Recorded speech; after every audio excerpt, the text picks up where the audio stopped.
How you doing, folks? BillyJoe Gordon here again. I have some friends that are still in uniform that asked me to address a few issues. The Second Amendment, it's not going anywhere. We have the largest standing army in the world, and it's not our military, it's our citizens. I find safety in the fact that if anybody comes to anywhere that I live or anywhere I'm at looking for trouble, that they're probably going to find it. We've all seen what happens to countries whose citizens aren't armed. They come to us asking for help.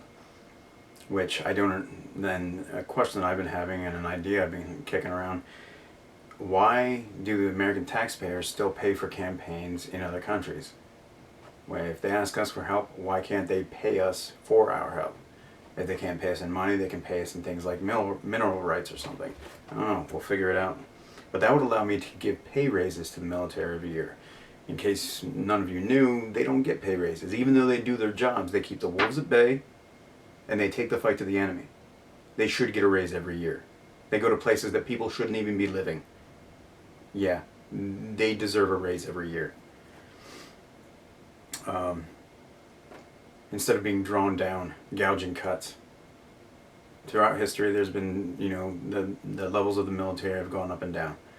But to just ask someone to leave for no reason whatsoever, that's not the American way. Someone who's, giving you service and time from their life, and then you're like, you know what, I'm just going to cast you aside.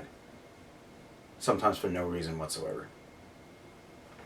Because I see these gouging cuts, and you're gouging out knowledge, and then you turn, just to save a few bucks, and then you turn around and you put that money towards recruitment ads. Does that make sense to you? I'd much rather have that knowledge to pass on to the next generation than to spend it on recruitment ads. Everybody knows that the military is there. Everybody knows it's an option in their life. Do you really need that many recruitment ads? Recruitment ads plus recruiters? Pick one. Let the recruiters do their job. Don't worry about the ads. Yeah, as long as you do your job, the job you signed up for, I don't see why you couldn't be there for the next 40 years as long as you could physically do it and mentally do it. Why not? I mean, I don't care how big your waist is, as long as you can do the job, as long as you can carry that weight. And military members know what I'm talking about. Because sometimes people ask you, and they get asked to leave because they have a big waist, but they can carry the weight, they can do the job.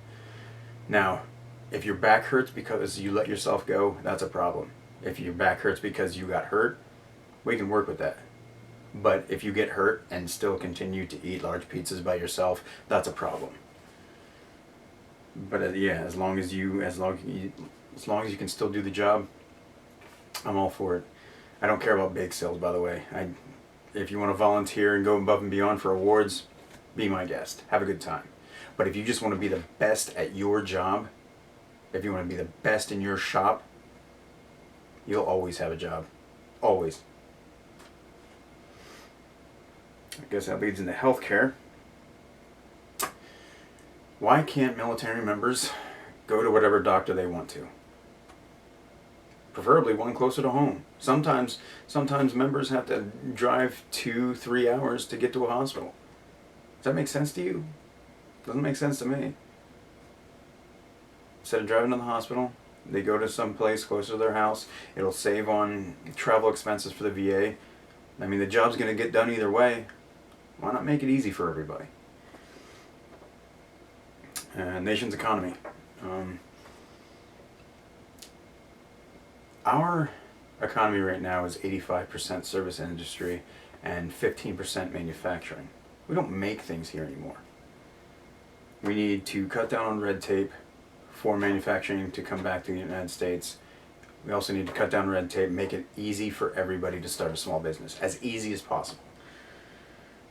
All right. If everybody's working on this for themselves, I heard once that if you're doing what you like, you never work a day in your life. So make it easier for everybody to do something they have passion for, do something they like. And you're going to have happier people, happier clientele. Perfect. But we do need to get manufacturing back to this country. I guess I'll cross that bridge when I get closer to to the Oval Office, but we'll see. I'm also going to get rid of the penny. The fact that the penny costs more to make than it's actually worth makes no fiscal sense whatsoever. Once we figured that out, we should have stopped making it altogether. But it's small things like that that just add up. And yeah, so we're not going to have the penny anymore. Round up, round down, I don't care. As for Russia and North Korea, they asked me to talk about that. The information we get from the government, because it goes from the government to the media, and then the media regurgitates whatever they want, or whatever they've been given. And honestly, I'd prefer to have more information on what's being done behind closed doors in order to make a proper assessment on how to go forward with Russia and North Korea. But if I had to do something at face value, figure out what they need to knock it off. I'm not saying pander to them. By any means, I'm not pandering to Russia and North Korea. But there has to be an easy medium, like a middle ground that everybody can be happy with. If they're campy, if they don't want to listen to reason, and then I guess more drastic ideas have to come. Nobody likes drastic. Drastic is a terrible idea, but sometimes it's a foregone conclusion.